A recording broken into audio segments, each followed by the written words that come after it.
welcome. Good, you're holding up too. Welcome, everybody. We are here today at the completion of the work of the General Assembly. And today we're here to really celebrate the promises made and results delivered for the people of Colorado on making housing more affordable, on improving the quality and funding of our schools, on making health care more affordable, on making Colorado one of the safest states, and so much more. We're joined by, I want to thank President Fenberg as he wraps up his final legislative session. Thank you, Senator Fenberg, for your leadership and service to our state. So many great accomplishments, from boosting wildfire preparedness, and the Firehawk is operational, to funding parks across our state and making parks more accessible, to, of course, the landmark Senate Bill 181, saving people money, protecting our democracy, so many important election bills, supporting participation and protection of the electoral process. And your work is truly, and especially this session, which we'll talk about, has made a tremendous impact on our state. And I personally am grateful, and our state is grateful for your service. We're also joined by, and I'm not going to attribute them because they're coming back. They're assuming they get reelected, which I think they will. Speaker McCluskey and Majority Leader Duran. Thank you both for joining us. Amazing work this session. And of course, Colorado's terrific Lieutenant Governor, Diane Primavera. Thank you so much for joining us. In my State of the State address to the legislature this year, I laid out a vision for the future of the state. It's a vision where we have housing, where people can afford to live here, near jobs, near transit, access to convenient and low-cost transit opportunities, a better environment with cleaner air and water, and Colorado is one of the safest states in the country. A Colorado where everybody in every part of our state can succeed and thrive. And today I'm very proud to say that we've gotten the pieces in place to really help make sure that this powerful vision for Colorado's future is becoming a reality. We took on the big issues, and we got the job done to deliver real results on the issues that matter. Certainly, of the 5 General Assemblies that I've had the opportunity to serve, now 6, that I've had the opportunity to serve as governor. One was shortened a little bit because of COVID. But of the 6 General Assemblies that I've served as governor on, this has been, by magnitude of achievement in area after area, the most significant by far. And the people of Colorado will be the beneficiaries of that. In housing, we delivered on the promise of more housing now, expanding the most affordable kinds of housing that people can afford near where people work, affordability, sustainability, and livability. Coloradans across our state will have the freedom to build an accessory dwelling unit on their own property. And in doing so, they can create more housing supply that's inherently more affordable and fill critical gaps in communities where infrastructure already exists. At the same time, we're expanding housing near transit and near job centers, getting rid of unfair occupancy limits, eliminating unnecessary parking requirements that drive up housing costs that are above and beyond the parking that people want, and providing historic investments in the form of tax credits to further spur housing opportunities. We know the high cost of housing is top of mind for Coloradans across our state. 95% of Coloradans, all political parties, all backgrounds, all parts of our state, agree that the cost of housing is too high. And I'm proud to say that together we're breaking down barriers to housing.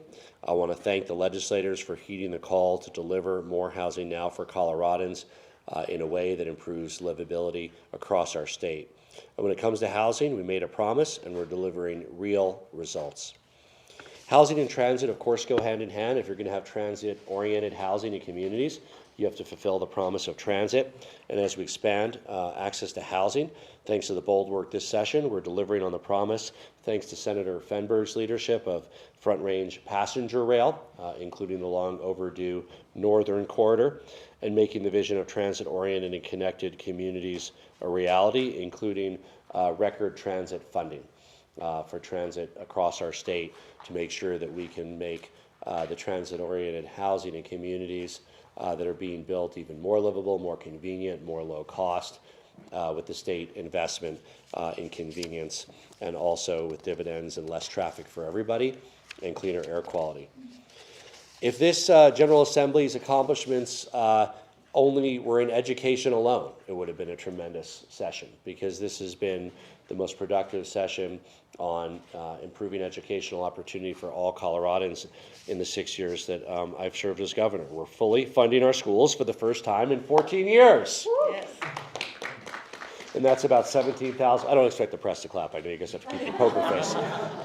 That is about $17,000 per classroom more in resources, but it doesn't end there. In many ways, it starts there. Thanks to the leadership of Speaker McCluskey, we're updating the school finance formula in major ways for the first time in 30 years to create a more student-focused way to fund our schools that is more appropriate for the reality that different schools and districts face today. We are making community college free for every Colorado family earning under $90,000 a year. How exciting to break down barriers to access to two-year degrees. It also makes the first 2 years of a four-year degree free. And that is a major, major achievement and will open the door of opportunity for so many Coloradans who either couldn't attend or had to put off being able to attend college or community college because they had to work part-time and could only take a couple classes at a time. Being able to have access to fulfill your potential is so core to who we are as a state. And of course, in addition to helping to meet the individual's needs to live up to their potential, it'll also help make sure that people have the skills they need to power our economic growth and fill jobs that we know are open today in the private sector. On taxes, I'm proud to say that after working on it for 6 years, we were able to get an income tax cut through the Colorado State Legislature, but there's a lot more to it than that. We also got historic $1.3 billion in property tax cuts. Just as importantly, though, because we did property tax cuts before, we also created a permanent mechanism to replace Gallagher to keep property taxes low over time. And that was the very elusive piece. And again, through Band-Aids, we could do short-term cuts, but and this absolutely significantly reduces property taxes compared to current law for next year. But it also creates a mechanism that really helps separate the property taxes that do impact the state, and therefore we have a say in, and that's the school finance ones, and then the ones that really the state doesn't have much to do with, and those are other local kinds of districts. They can go to their voters, they can spend more if they want to, they can raise more money if they want to, but we're really excited. And I want to just point out how proud we all are, and I am, of the strong bipartisan consensus on what was fundamentally a math problem, but until now has been sort of fraught by politics. And now Democrats and Republicans work together, 57 votes in the House on cutting property taxes and the long-term solution. We want to thank Republican leaders like Lisa Frizzell and Rose Puglisi in the Senate, Senator Kirkmeyer, and of course all the Democrats who worked hard on this in both bodies to really get done something that can give Coloradans the confidence that they won't be priced out of where they live simply because the value of their home has gone up. We're providing, in addition to the real property tax relief, we have the earned income tax credit supporting working families, the child tax credit, income tax reduction from 4.4% for every Coloradan to 4.25% for every Coloradan, and in the future, a way that sales taxes will come down as well, which will help save people money at the point of purchase in a very effective way. On public safety, we're doubling down on our data-driven approach to how we can make Colorado one of the 10 safest states, and that means cracking down on auto theft. The bipartisan budget I signed includes $8 million for auto theft prevention. I'm proud to say that already auto theft is down 30% year over year, but we have a long way to go to make Colorado one of the safest states. Investments to prevent crime from happening in the first place, law enforcement, community organizations, thanks to the leadership of Majority Leader Duran, additional support for victims of crime and victim services. When it comes to making our communities safer, we made a promise and we are delivering results. We're investing in clean air and protecting certainty in our state by bringing people together who often don't see eye to eye to find agreement that prevented many costly, divisive ballot initiatives.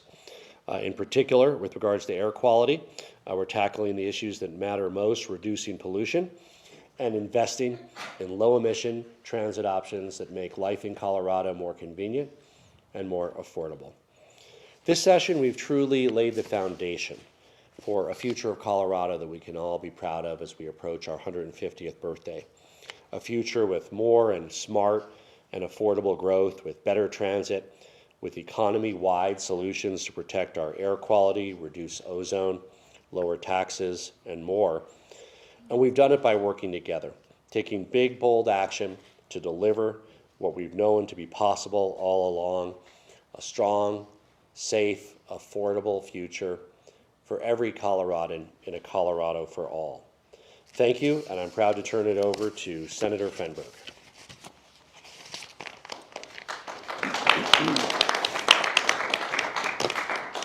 Well, thank you, Governor. Good morning, everybody, or afternoon, perhaps. Feels like morning in my body. It's good to be with you all today as we wrap up our work over the past few months. Now that the dust has started to settle, we can actually take a step back and look at all of what we have accomplished together. And I'm pleased to say that we have accomplished a great deal. The legislative session has been nothing short of transformational for our families and for our communities. The voters who sent us here demanded that we take bold action to address the issues that matter most to them, and I think we really did deliver.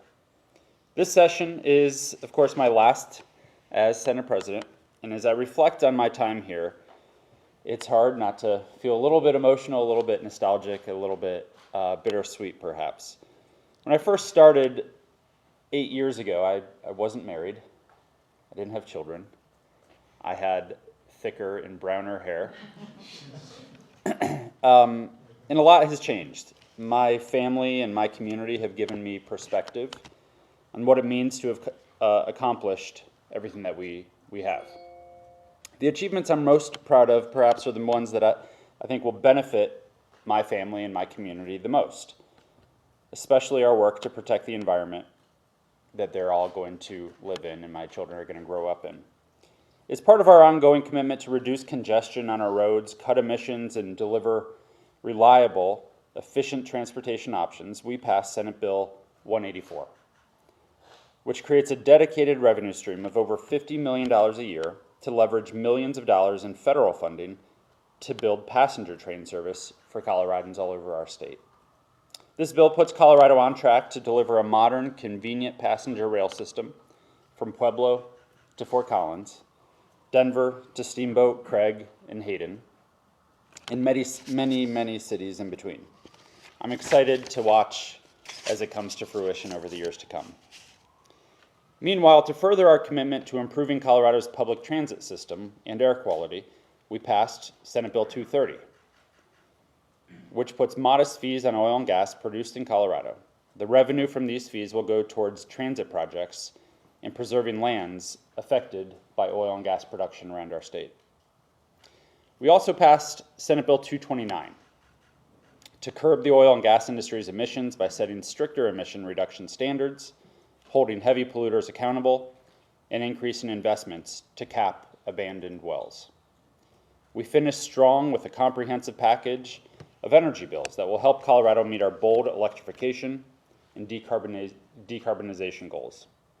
The solutions we came up with this year will ensure Colorado meets its greenhouse gas emission reduction goals by modernizing our electric grid, developing frameworks to help local governments maximize local clean energy resources, and increasing access to community solar for everybody who wants it. I'm also extremely proud of our work on education. It's been a goal of ours to pay off the BS factor and fully fund our schools since before I even got here. And thanks to the incredible leadership of the Joint Budget Committee, our education committees, and of course Speaker McCluskey, this year we were finally able to do it. Our kids deserve the best, and I'm proud of the work that we did this session to ensure students and teachers across the state are set up for success. Finally, this session saw the culmination of another long-standing goal of ours, a permanent fix to Colorado's property tax challenge. For the past few years, we've been searching for a solution that meets the moment and provides responsible property tax relief that works for them and their families. The bill we passed this session will save Coloradans money on their property taxes, ensure homeowners don't see an increase in their property taxes for 2024, and starting in 25 and beyond, we'll implement additional relief and cap increases to avoid future property tax spikes like a lot of people recently experienced. This legislation also entirely backfills revenue that will be lost by school districts to ensure public schools remain fully funded. I'm grateful to all the folks who came together to work on this important issue. They were able to put their differences aside, their heads together, and find a balanced approach to meet the moment. That's how it should be done at the end of the day. The end of this session was marked by breakthroughs on issues that have long vexed us, from property taxes to land use and zoning to air quality protections and malpractice caps. Sitting down and forging consensus leads to real, lasting solutions that are in the best interests of all Coloradans. Sure, you can put together a bill that can probably get 18 votes in the Senate, 33 in the House, and the governor's signature. But unless you have real buy-in, those solutions won't last. They might not be durable. The way you accomplish things matters. Getting to know your colleagues, examining why they view issues the way they do, trying to find an understanding is at the heart of the process, and that's where the magic happens. I've been lucky throughout my career to have a great set of colleagues to do this work with. I'd like to thank Majority Leader Rodriguez, who I think is in Mexico at the moment, Speaker McCluskey, Majority Leader Duran, and of course Governor Polis for being such incredible partners and leaders for our state. The state of Colorado is better off because of all of you. It's been the honor of a lifetime to serve in the Senate. At times it has been the best job I've ever had, and I think probably the best job I ever will have, and at other times it felt pretty much impossible. I truly feel like I'm going out on a high note. Several big, seemingly existential issues facing our state and our communities are reaching a resolution, and I'm most proud of how we reach those resolutions, how we are getting the work done. To be sure, there's always more work to do, but the part I've been able to play in getting us to where we are today is nothing short of an honor of a lifetime. And most importantly, through it all, it's actually been fun. It's been rewarding and an incredibly wild ride. Thank you all.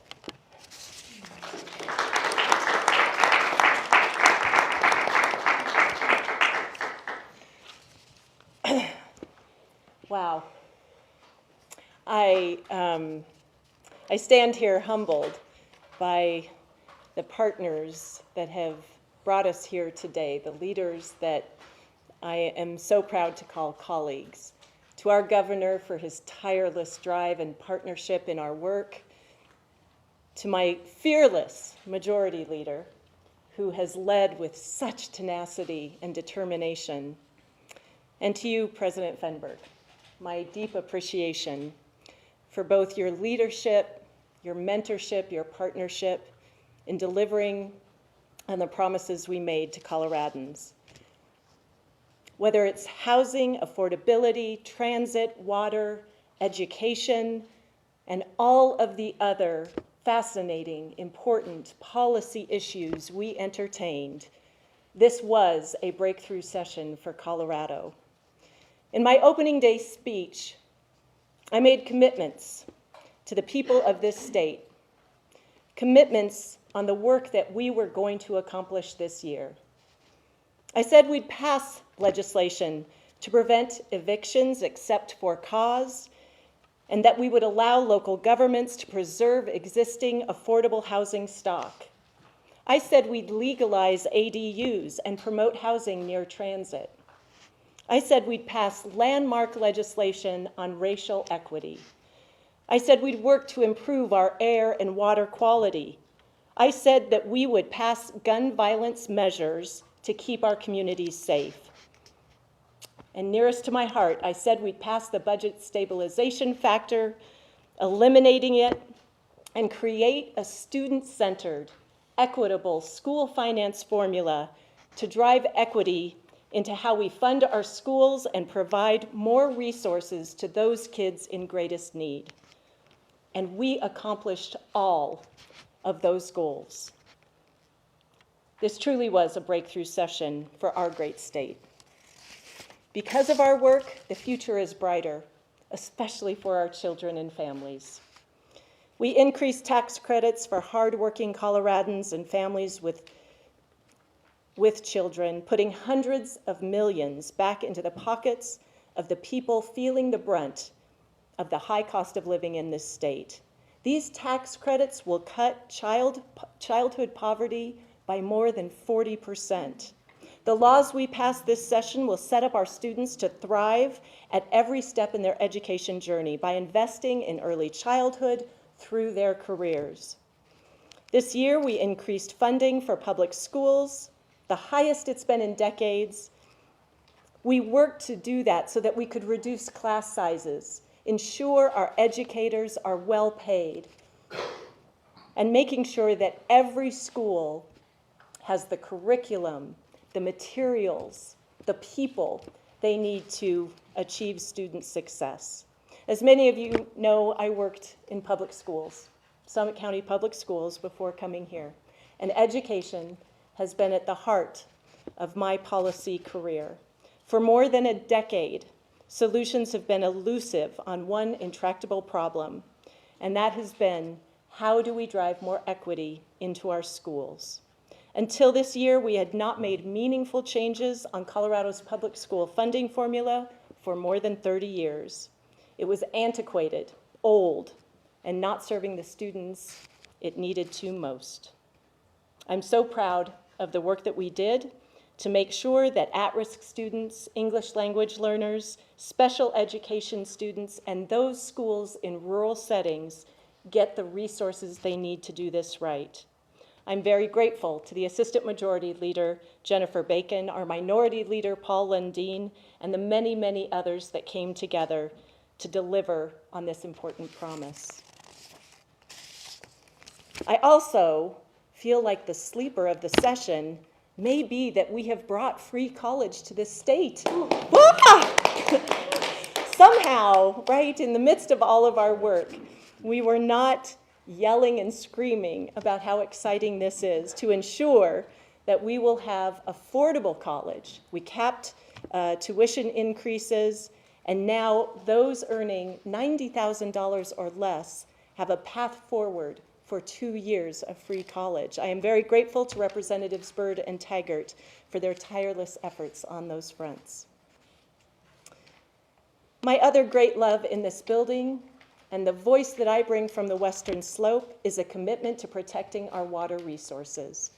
Water in the West is the spirit and the romance of our communities. It is the Colorado spirit. Those running rivers, the beautiful, gorgeous mountains covered with snow are what this state is all about. We restored protections for over 1 million acres of wetlands, streams, and waterways. This will provide certainty to water users, industry, and Colorado communities and ensure that we continue to have clean water for all.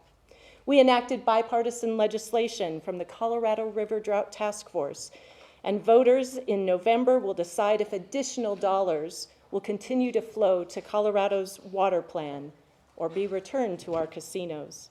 Our efforts will help ensure Colorado water remains available for agriculture, outdoor recreation, industry, and the communities that rely on it. I am deeply proud of the work that we have accomplished this year. I also want to highlight that in my opening day address, I expressed a commitment to civility and respect. I urged my colleagues to show up in our chamber to engage in this work with an openness to listening and learning and understanding one another. I cannot tell you how proud I am of Democrats and Republicans alike who showed up to deliver on the promises that they made to Coloradans in ways that were bipartisan, that were productive, and that truly make a difference for our great state. Thank you all, and it is my true delight to introduce Majority Leader Monica Duran.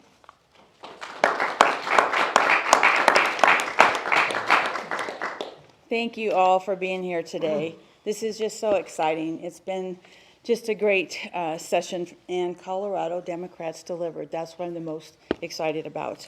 This session was huge. On issue after issue, lawmakers came through and passed policies that were years in the making. For me personally, I've been working on bills for many sessions that finally got across the finish line this year. For years, I've looked for ways that we could properly fund services for victims of domestic violence and sexual assault. And I want to say, because of all of our hard work, and it does take a team to get this work done, voters will see a measure on the ballot this year to direct significant new funds to critical services that protect victims and those who have been impacted by violence. This is really, just for a moment, if I could just say, there's so many advocates that have been fighting for this every year when it comes to funding of services, right? Just the basics of what survivors need. And this is huge. This is huge because the voters will be able to determine and decide, is this issue in Colorado, are survivors worthy of this? And this is transformational. And I want to really thank my colleagues behind me who have supported me through the years, in the 6 years I've been here. Every time I've come to a JBC meeting and asked for funding to say, hey, we need a few more dollars. Can you help us out? And Governor, I know you've always been there. My colleagues have been there. And now we're talking about it, which is so important. This year, we also made it routine to sponsor, routine and just as anything else that we run, gun violence prevention bills. And I know the bills we passed this year will make a big difference in making our communities safer. I'm proud that we improved the training needed to obtain a concealed carry permit, which was a bill I had been working on since 2019 when I was elected. This will help ensure more responsible firearm ownership. This was also a great year for working families at the Capitol. My grandparents came to this country as migrant farm workers in California. I know how important it is to put workers first and create an economy that works for everyone. This year, we increased protections for workers, cracked down on wage theft, boosted incomes for hardworking people, and created new opportunities for apprenticeships and other pathways for good careers. We increased protections to prevent child labor violations, established critical new rights for delivery and rideshare drivers, and worked to improve educator safety and expanded access to high-quality childcare. We worked to make our communities safer by doing more to address human trafficking and referring to a measure to the ballot that will allow voters to consider prohibiting bail for first-degree murder suspects. This year, we passed a number of bills to support military veterans and their families. We made it easier for military families to obtain licenses, access services, become peace officers, improve education environments for students in military families. We also passed a new law to create new career opportunities for veterans. Finally, I want to uplift the work of the Black and Latino caucuses. Members of these caucuses passed important legislation to improve maternal health, increase access to services and care for vulnerable people, and make our state welcoming to all Coloradans. Members of color led the way on our critical policies that put working people first. I want to conclude by saying how proud I am that Colorado now has a robust for-cause eviction law. This has been in the works for many years, and this session, we got it done and we got it right. With this new law, we will prevent unnecessary evictions, keep more Coloradans housed, and stop cycles of homelessness and poverty that devastate families and children. This was a breakthrough session on housing, workers' rights, gun violence prevention, and so much more. The list could go on, and it was a privilege to serve alongside Speaker McCluskey and our most diverse Democratic caucus in history to pass these bills and deliver results for Coloradans. And I think the work we did is reflective of that. Thank you. Great, thank you. We're happy to take some questions. Several of the policies came out are being paid for through tax credits. How has your approach to using the Tabor surplus to achieve policy goals changed over the years? Well, I think we, did we do everything, was it 10 years that we did all the Tabor stuff? Was it 10 years, I think? The CTC, the NPR, all that stuff, yeah. I think we this had been looked at in different ways over different times. So I mean, the legislature has talked about number of tiers. The legislature has talked about tax credits. I think what we did working with the JBC and leadership is we kind of looked at the budget for the next few years, both the OSPB and the legislative budget projections, and it started with what can we afford, frankly, and there were, of course, as is typical, legislators on both sides of the aisle have ideas that cost money that is a lot more than you can afford, whether those are expenditures or whether those are tax credits. And so just as the Joint Budget Committee helped to deliver a balanced budget with strong reserves on the expenditure side, the tax credits had to be whittled down significantly, I think from 1.3 billion, if I'm not mistaken, to under $200 million, so that they could be sustained in different budget cycles. I think there was also a very good outcome to discussions of the best way to return Tabor surplus money to people.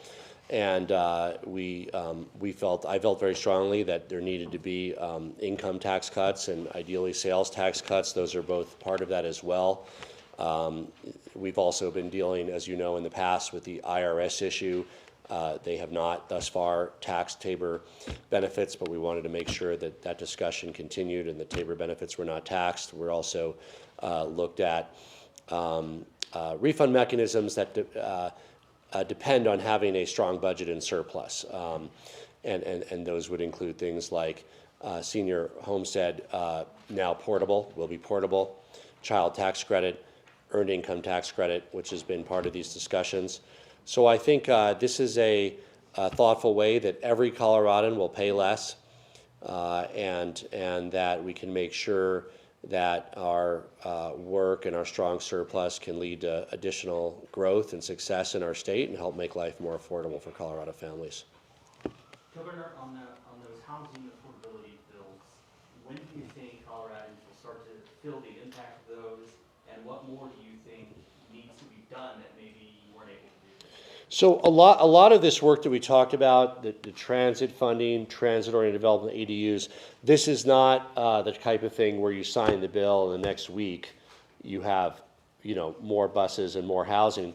But it takes the development cycle, which means not forever. It means it takes a few years, right? This will make Colorado more affordable rather than less affordable over the next few years. It'll make transit better as opposed to withering over the next few years, more convenient and lower cost. So it's about changing the trajectory. It's about kind of a course correction from what we've been experiencing, which is things getting less affordable, harder to buy a home, higher rent. That wasn't working for Coloradans. And so by making these changes and with the strong evidence from other cities and states that have undertaken similar reforms, we're really seeking to change that trajectory so that living in Colorado is more affordable, more sustainable, and more livable over the next few years rather than less. Anything that you wish would have been passed or done that wasn't? Well, all of the, I think what's important, and I think many of the sponsors of these bills would agree, is that this wasn't everything, but this was an enormous steps forward. And I would expect there will be legislators that continue their work in these areas in the future. But really, these are transformative changes around people being able to afford to live near transit, around accessory dwelling units, around planning, around tax credits. Really major progress, and I know that there's many sponsors that plan to continue that work, as do we. Governor, with the land use bills in effect, it kind of turns to the cities now where they're expected to act on these changes. Some of them may try to find ways out of it. Some of them, it may be difficult for them politically to do the upzoning. What is your approach to the relationship with the cities going to be? How are you going to make sure they actually get done what you have told them to do now? Well, first of all, again, there are many. In fact, I was with two of our mayors this morning who were very grateful that this had gone through. Obviously, there's different feelings as there are anywhere. But this work had become very toxic and hard for cities alone to carry forward. And so with this new landscape of the state, we've certainly empowered city council people and mayors who deeply care about making their communities more affordable. And yes, of course, there are others that don't agree with the steps that the state has taken. But I think what our legislature and us have acknowledged and the voters have wanted us to acknowledge is that the cost of housing in Colorado is a major statewide issue of concern. The answer is not for the legislature and governor to sit on their hands and hope that all of our mayors do the right thing. The answer is to look at this in a cohesive way across different regions and really come up with a state plan for how people can afford to live in our great state. Governor, what are Colorado's next steps with state level funding achieved for establishing the rail transit at some level? Yeah, I want to go to Senator Fenberg on this, but we had, of course, Senator Fenberg's landmark bill around funding, and then additional funding for rail came out of something we didn't know would materialize, and that was the agreement around clean air, and that also led to additional funding. Senator Fenberg? Thanks, Governor. Thanks for the question. There's no question that we have made transformational changes when it comes to investing in transit. We obviously had a lot of work to do over the past several sessions to sort of get Colorado to catch up to where we should have been for years when it comes to transportation investment in general. Now we are taking major steps to envision what the next form of the transportation system in Colorado should look like. And a lot of that is about investment, about money, going into not just operations, not just keeping the status quo, not just fixing the roads here and there, but really thinking about big legacy infrastructure projects. One of those is rail investment. It's not just the Front Range passenger rail, but it's the mountain rail that Speaker McCluskey has been a leader in championing. It's about ensuring that communities all over the state, even if they don't have rail system that's headed to their community, they have connectivity through expanded statewide bus service to connect them to the statewide transit systems that we're building. The next steps really are in some ways, it's now up to the executive branch to apply for federal funds, to work with the federal government and say, look, we are going to be the partner that we said we were going to be. We're putting money in. We have funds. It's really not just one source of funds, but it's several sources to diversify it and to sort of be a capital stack that makes us a worthy partner and investment for the federal government. It's going to be challenging and complicated and complex, no question. These are big projects. But the biggest hurdle that we first needed to pass was ensuring that the state of Colorado is willing to put its own money on the table to leverage it, to create more money that can invest in these big infrastructure projects. And that's what's going to be really exciting to see. It absolutely will be a partnership between the state of Colorado, our local communities, transit authorities, RTD, and of course the federal government, which is going to be helping us finance these in a very significant manner. Governor, any vetoes that we should expect specifically to, how do you feel about the AI bill and the final? Well, that's not the topic of today's press conference. Many bills passed. They are on their way to me. Some have arrived, many haven't. For every bill that passes, I have a legal analysis and a policy analysis and a fiscal analysis, and our team, probably deserves a day or two off after the session, but yes, they're going to get right back to work looking at all those several hundred bills that are on their way to us. How about the AI bill? Connecticut wasn't able to get theirs passed. Well, I think that I'm certainly encouraged by the fact that the active beginning date for provisions are in 26, and that I'm confident would leave ample time for any improvements that would need to be made prior to it becoming effective. This goes, I guess, for anybody out there. In the last couple of weeks, there were several sort of grand bargains struck, a couple of them related to ballot measures, oil and gas, obviously some on property tax, that I guess up in the air. Is that, I guess I'm curious on the reaction to that sort of dynamic, these outside groups threatening or pushing forward with ballot measures and forcing all to come to the table and strike deals. Is that something we should expect more of? Is that an appropriate strategy? Well, the people of our state have the ability to petition initiatives onto the ballot, and so that's nothing new in our state. It's a system I support. I'm supportive of the right to citizens initiative, and and people can pursue all different kinds of initiatives, and our ballot will likely be long in the state of Colorado. I know there's several referred initiatives, there's several others that either are or have gathered signatures. I think when there's the opportunity to make sure that the valid concerns of all sides are addressed, that is an opportunity for the legislature to act. And you know, when you look at something that's fundamentally divisive, like caps on medical malpractice, I think bringing together hospitals, doctors, trial attorneys together and trying to figure out what's a reasonable path forward that doesn't go to one extreme or the other is very important work. And I think the legislature really succeeded in doing that in a number of different areas, as you indicated, and that's good for the state.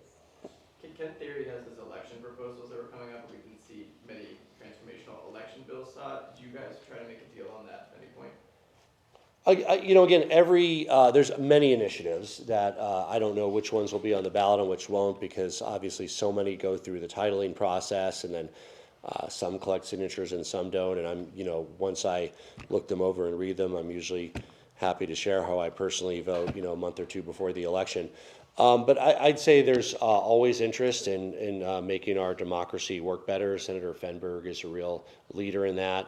You know, there's issues, and there have been bills that were identified. I think there were bills that didn't that tried to address, for instance, the vacancy process for filling members of the legislature. It's a challenge. It's an issue. There's not an easy solution. It's one that I think we can do better on. So again, I don't know what initiatives are moving forward or not, and I'm happy to read them once we know what's on the ballot. But it is, you know, anybody's ability when signatures are gathered. Absolutely, they can put something on the ballot. Along those lines, a House member earlier today kind of characterized it as the initiative process being the billionaire class putting its thumb on the policy discussion. Is that a characterization you agree with, or any thoughts on that? Well, I agree with the citizens initiative process. I think it's good that we have one. Our state has accomplished some important things in that area. Look at, for instance, our successful implementation of paid family leave. That came through the citizens initiative process. I was a skeptic at first, I admit it. I thought there were other ways to do that, and there were, but the voters sent us a clear directive, and we've implemented it, and it's working very well. I'm proud to say, both actuarially, in response time, and customer service, we have paid family leave in the state, and the voters collected signatures and put it there. So I mean, I think, you know, people either like it or not, usually just based on what they're getting in the policy outcomes, right? So I mean, I think progressives like it if we get something progressive, conservatives like it if they get something conservative, but I mean, I think the fact that we have that is a good thing. I don't know if anybody else wants to address that concept. So.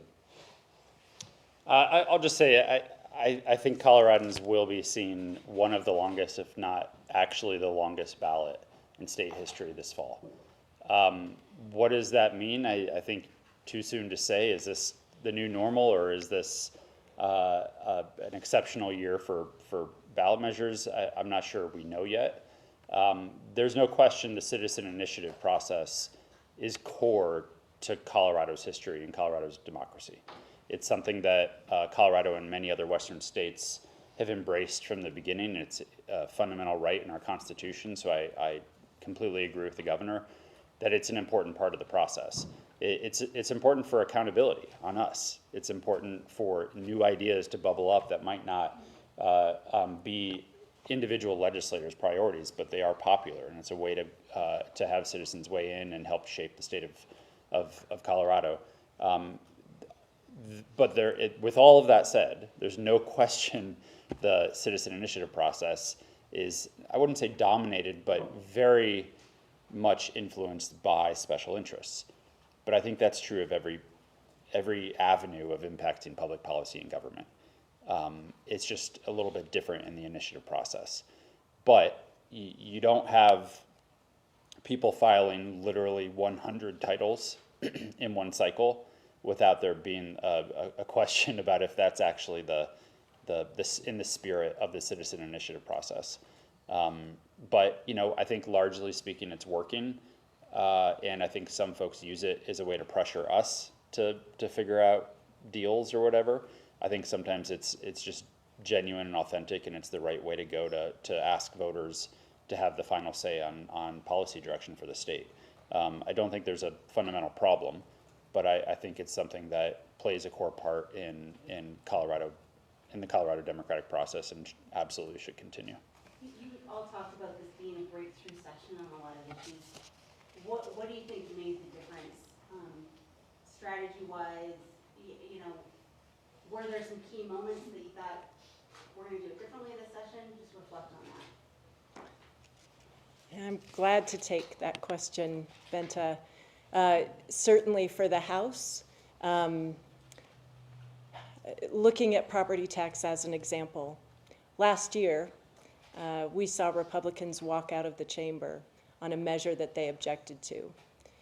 From that moment forward, we continued our engagement.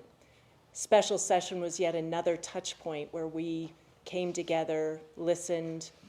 We brought forward some bold policies then that I believe were right for Colorado, and we continued to wrestle through bipartisan conversations in a way that brought forward the Property Tax Commission, a group that talked for months, dug in on the policies, and as they were emerging with recommendations and ideas, I think as leaders, we recognized the incredible value of working more closely, maybe, truly hearing the needs, the hopes of our local governments, our partners in special districts, our public schools.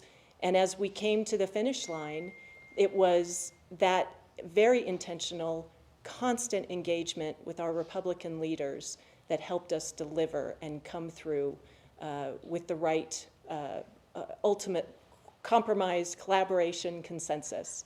I'm really proud of the fact that, you know, while I think you asked the question, Seth, you know, these big deals come together at the end.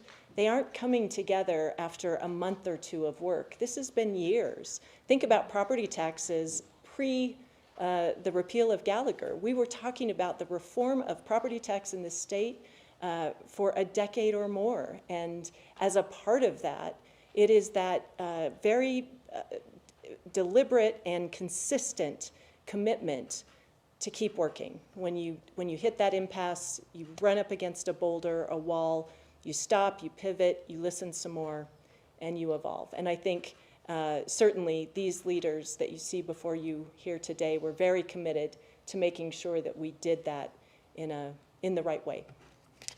Marshall? I have a question about, sorry, I don't have a voice. I have a question about your visual aids. Governor Brandon asked you a question about housing. Your first bullet point says more housing now, and your answer was it doesn't happen overnight, it might take a few years. The third bullet point says fully fund schools. There was a rally out here joking that, yeah, it's fully funded to 1985 levels. Are your visual aids purposefully written with not the full story? Well, I think that you and Kyle do a great job telling people the deeper analysis. We certainly have deeper analysis of each of these, but we're obviously going to put a good thing to say up there. More housing now, and the reason that we use that slogan, I've used that slogan for several things. I use it for kindergarten now, I use it for preschool now, and I use it for more housing now. These were different priorities of mine. But when we said kindergarten now, it didn't start the next day. It started the next school year, right? When we said preschool now, that took us 3 years. Preschool now, we passed it, went to the voters, passed it. We were now in the first year of preschool, next year, second year. More housing now, we passed it. That enables more housing to be built. Yes, there's hammers and nails and boards, and of course that starts now. And it has a huge impact over the next few years. So I think the word now highlights the immediacy of what we need to do. And it's an important way that we're conveying the urgency of more housing, of preschool, of kindergarten. And what was the other one? Let me see. Fully fund schools. This is a reference to ending the budget stabilization factor, the money that was owed to schools, funding schools at the level that was promised to the voters in Amendment 23. and also a plan to maintain that commitment over time. Whether or not it's enough funding for our schools, separate discussion, of course, and part of that is local. Districts often go to the ballot for bonds. I mean, this doesn't address, are your buildings crumbling? Go to your voters. Do you need a new building? Does there need to be a mill levy override for transportation because you're cutting buses? But this refers to the state share of total funding per student and meeting the commitments that are made to voters under Amendment 23. Sean, Elliot, Kaylee, and Gabby haven't had a chance to ask a question. But preschool now and kindergarten now and housing, that sounds better than, preschool in 3 years or kindergarten in a year or housing in 2 years. So of course, we want to highlight the urgency of the need and the urgency of the solutions. I think we all know that the person in charge of the banners is Alec Garnett, so if you want to direct any questions to him afterwards, that'd be fine. We'll go ahead and jump over here to Jessica. Going back to the transit funding, if I heard correct, the next step is pursuing those federal dollars, are those guaranteed, or what happens if Yeah. state dollars? If those We are already pursuing federal dollars, to be clear, and we've been identified as one of only 2 Tier 2 rail corridors in the country. We're pursuing CRISI grants, but there was no, nearly all of the federal grants around rail and transit require a state match, and we simply didn't have that. We could have pulled down some money in some corridors, but not enough to make Front Range passenger rail a reality. This helps set up what we need to be competitive and pull down CRISI grants and transit grants and be able to secure the rolling stock we need, all of those things that need to happen for Front Range rail, passenger rail to be a reality. And if those federal dollars don't come through, is the state ever stay committed to? I mean, look, they're a key piece of making transit work. Congress has already appropriated much of the money, and it's not a question of if there will be rail transit in the country, it's where. And this really sets up our corridor as one of those top tier corridors in the entire country that is rail ready for additional federal funding. I'll just say, the bills that we passed this year on transit funding, none of them actually earmark funds for a specific project. And that's true of pretty much all of our transportation funding and always has been in the state of Colorado, where it goes toward, the money is allocated towards programs, and then those programs, the departments that run those programs have a priority list, and the funds go towards those priority lists. At the top of the priority list for the transit money is rail projects, also the expanded statewide bus service that we've been discussing. And if one project for whatever reason doesn't seem feasible, or if we don't get selected for federal funds, the money goes towards other projects that are on the priority list for transit around the state. Just like how if we have funds or want to prioritize a road expansion or a bridge project in the state, and something happens where we don't get federal funds for it, the money doesn't go away.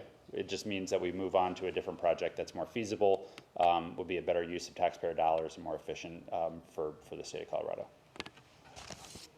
Anyone over here? Yeah, following that, Governor, what are your expectations for the? Sean has a question, sorry. We're doing first, we'll get second questions, but let's go to first. Sean has zero questions. I think is there anybody else who's not asked one yet that wanted to before we go to seconds? Can you talk Okay. about how the strategic planning bill is going to play into the housing approach here? It's one of the only ones that affects other parts of the state that are on the Front Range. No, I think the other bills do affect other areas besides the Front Range, like the ADU bill. There's sizes of communities, so it does. Opt in. Yeah, opt-in and grants. So this is great. It brings local government to the table as a partner in meeting the housing solutions. I think that bill did include also investment, right? That had money in it for that planning process. So that's a key part of this, absolutely. And I think this took people with very different viewpoints in the legislature, and in this case, Senator Zenzinger, Senator Kirkmeyer, who weren't necessarily supportive of some of the other things, to also offer their ideas. And I think that we embraced all of those, and that planning and the funding that comes with it for local government to do the work around meeting housing needs is absolutely a key part of our statewide success. And then condo construction, are you guys still concerned about that, or where you left off at the end of this year? Well, I want to thank the Senate for passing a strong bill, and as you know, didn't make it through the House, but it's something that I continue to support. And I think we all, the value of ownership as opposed to rental is a key one for wealth building, and if we can find ways to offer that to more families, I think that would be a good thing for the state. Governor, the Front Range Rail Plan has a big role for RTD to play. Obviously, lots of new funding on the table, but the RTD board reform bill did not go forward. It makes me wonder, obviously they're not unanimous on whether or not to participate in the way that you're kind of hoping. How will you ensure that they do play the role that you're hoping they play? Well, the success and operational excellence of RTD is an essential part of transit and transit-oriented communities working in their coverage area. First of all, we are thrilled that there are other successful transit agencies across the state, including our newly formed Eagle County Transit District, which will also be funded under these mechanisms. But I think the discussion has begun and will certainly be ongoing about how to make sure that we have one of the best regional transit agencies in the entire country to deliver on the promise of these resources and the land use changes that make them even more important for our future. Seth, to follow up on Elliot's question, I mean, yeah, it's true that the ADU bill allows opt-in, but local govs can opt in to build ADUs now, right? So is it most of the land use bills are confined in MPOs, most cities and MPOs, mostly on the Front Range. So is it a statewide solution if it only applies to urban areas in one big chunk of the state? Well, there's different, first of all, housing challenges are statewide. You look at the Denver metro area, $600,000 average home cost. Colorado Springs metro area is about $510,000 average home cost. Pueblo has gone up significantly. Obviously, the transit piece, much of the transit that we're talking about, in both the Front Range passenger rail, the transit investments apply to being people able to get to work in our job centers being cities, Denver, Aurora, et cetera, Colorado Springs. So absolutely, there's a strong statewide dimension, but in particular around transit and a lot of these solutions, the focus has been on the areas that have the most significant crisis. I would add to that the mountain resort communities, investments in tax credits, expanding affordable and middle income housing, working closely with governments across western Colorado. Of course, there's more work to be done, but I think this is a big step forward for the entire state. And again, particularly our job and population centers where the crisis is most acute. But you just said, I mean, the crisis is pretty acute with mountain communities too, right? Sure. So look at Mountain Rail as an example. Mountain Rail is, of course, Denver residents might think of it as, wow, we can, get to Winter Park and Steamboat, and they can, and it'll be used for that. But it also includes commuter rail, Craig to Steamboat, which is a solution around housing opportunities that are convenient to commute to job centers, different kind of job center, Steamboat Springs, than Denver, but nevertheless a job center, and providing more reliable and low-cost commuting for people in a community that not only is more affordable to live, but also has real challenges in terms of the shift from the coal-powered plants to a new economy, largely founded in the outdoor recreation sector, but with additional areas that we hope they can diversify into. So then in urban areas, we're going to build TOCs so it's walkability, but then in the mountain communities, we're going to build transit so you can live somewhere that's affordable and then bus or rail or in. Well, that's what Front Range Rail is about too. It's about people being able to live in a transit-oriented community. It might be a 10-minute commute to Denver or your job center. It might be a 22-minute commute, but you don't have to do it in a car. You don't have to park. You don't have to cause congestion on a freeway.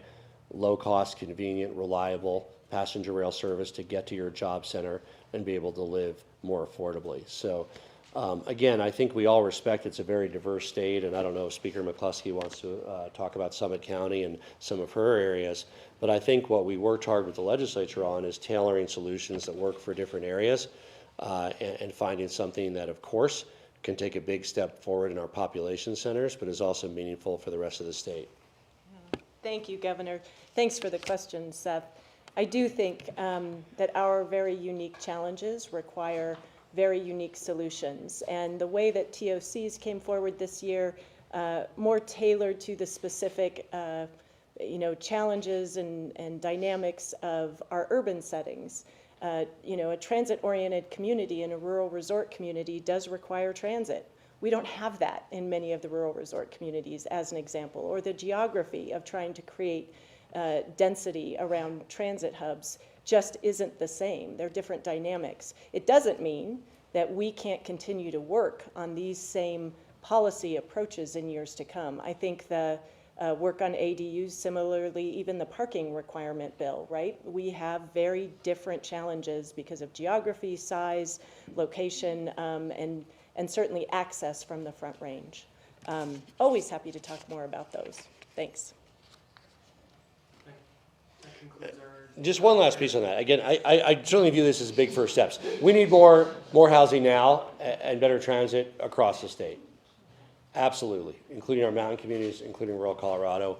I'm for it.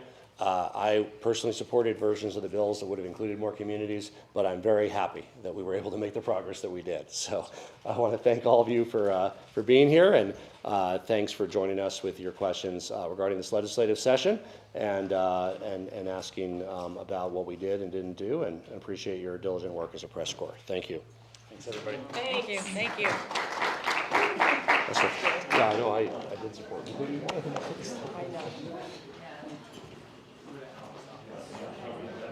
The guy in charge of banners.